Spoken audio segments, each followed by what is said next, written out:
Congratulations, you are now a commissioned notary public. Are you excited? I'm excited for you. You guys know I got started in this business in 2014. It's now 2022 and I love what I do. I've been doing this full time since 2016 and have not looked back ever since. Now, that being said, I know you're excited and you're like, oh my goodness, I can't wait to make so much money. But let's go over some basics to keep you safe. You want to protect yourself and your commission.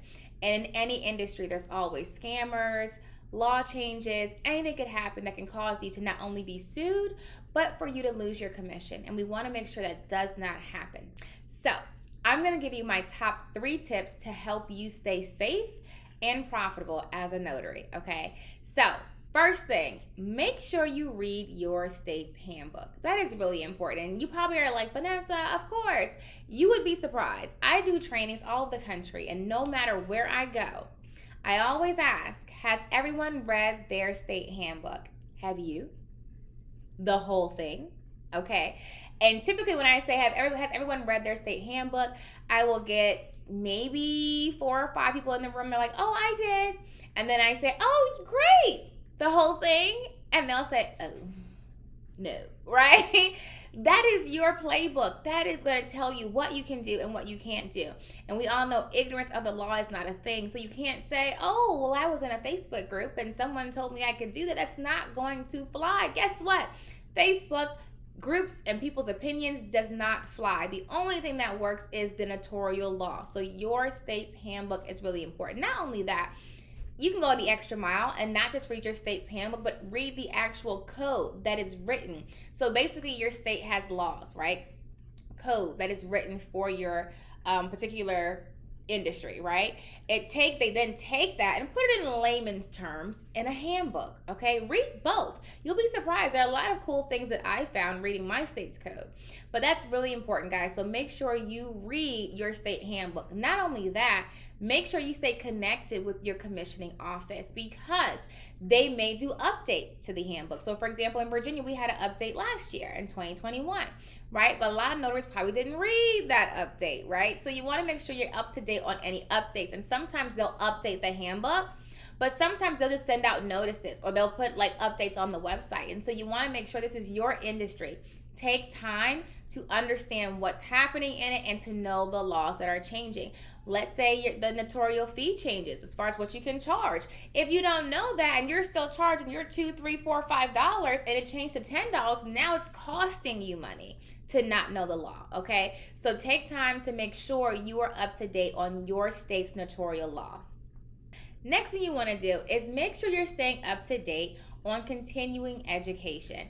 And this is something that I highly recommend because it's like any space. Let's say you want to be a realtor, right? And you just get your license, but you never really learn sales or marketing or anything else that goes into your industry. You may not be as successful as the person who took time to invest in learning their industry. You're going to shorten that learning curve when you invest in continuing education. So in most states, you don't have to take an exam or a training, right? But it's highly recommended. And I say this all the time. I started as a notary in 2014. I didn't quit my job until 2016. Why? I didn't know how. It took me 2 years. I didn't take a training. I self-taught myself everything, right? But that was a lot of mistakes, a lot of errors, a lot of things that I could have shortened that time frame by if I would have just invested in a training, read some books, did some things like that. I did it. I learned from my mistakes now. So any venture I go on now, I always find who's doing it the best, right? Who has the best fruit, the best results, and I want to learn from them. So let's say, for example, I want to learn to be a realtor, right? I'm not going to go to someone, or first I'm not going to do it by myself because I know nothing about it. And I know I will learn best if I'm watching someone else do it or they're teaching it to me, whatever the case is, because they already went through all those mistakes. So the first thing I'm going to do is find who's doing it the best, and I'm going to invest in their training. If they have one, read their books, because I want to shorten that learning curve. Like I have students now who join my program and they quit their jobs within 3 to 6 months, right? It didn't take them 2 years because I was able to put all those mistakes into my course, and so they don't have to learn the hard way. They're like, oh, I know about this already because Vanessa told me, so I know to avoid this and to do this, right? So always, guys, I say it all the time, education is so valuable, and that's something I had to learn later in life. But now, honey, listen, invest in your continuing education. Is super duper important. Last thing I want to say is protect your commission and make sure that you renew your commission on time. So you never want to operate as a notary when your commission is expired. So make sure that you take time. Don't wait till the last week to say, oh my gosh, let me renew my commission. No. For most states, you can renew it, up to 2-3 months in advance, because it's a process. It's a background check, right? It's an oath. It's, more that you have to do, and you don't want to have in between limbo time from when your commission expired up until when it's renewed again. And so I always say, find out from your commission issuing agency, how far in advance can you apply to renew, so you can make sure that you're never operating as a notary without being legally commissioned. That's really important. Also with that, make sure you protect your stamps. So don't just leave your stamps lying around in public and things like that. You want to make sure that you keep your stamps in your purse or in your notary bag, or, in your office, so that way you're not just leaving it lying around, because people do impersonate notaries, surprisingly. It's actually a thing that happens. So make sure that you protect your commission by not just keeping your stamps and supplies safe, but making sure that you're on top of when your commission expires and you renew it at, the appropriate time. Also, renew your insurances. That's another thing that you need to make sure that you're keeping track of.